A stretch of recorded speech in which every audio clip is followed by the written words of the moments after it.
and just engaged from sun up to sundown. So I think Bruce does a fantastic job. Just a comment, if I could. I've mentioned on several occasions about maybe a transportation-specific lobbyist. I agreed.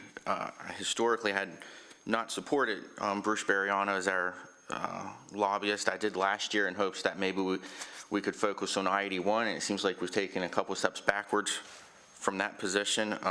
Not our fault by any means, but just wondering if there's any consideration to a transportation-specific lobbyist for I-81. I think that's our biggest need we could ask from the state of Maryland right now, probably this decade, and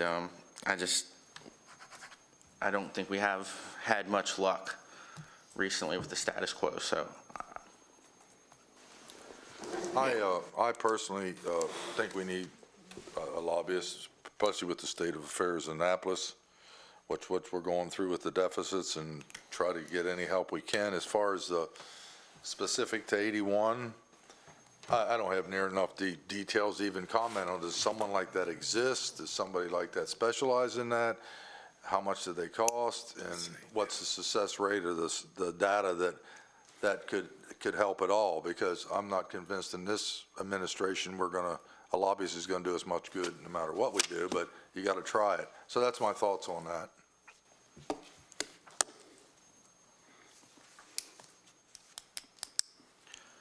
well, I'll be a no. I agree with Commissioner Wagner. A lobbyist won't do us much good right now with this administration. But you got to try. You got to keep swinging. I'll add that I know from talking to Delegate or Senator McKay last night and Delegate Wyville, Mr. Bariano has been instrumental in arranging meetings with department heads and other top officials, which maybe they don't hear us, but at least we're getting the meeting scheduled. So I'll be supporting this. Okay. Any other comments? He also keeps us apprised of what's going on. He's very effective in that. And, otherwise we will not be getting the information about what is coming up, where it's at in the process. And if without that, we can't align our representatives, whether it's, ourselves, or inform our delegation, or work with, Mr. Kirchhoff and others to advance our interests. We got to have that information that comes from Mr. Bariano. As to the issue of, a specific lobbyist to move things along, I think we're at a dead end, and lobbyists specifically focused on that issue isn't going to change the dynamic at all for us. It's not for lack of awareness.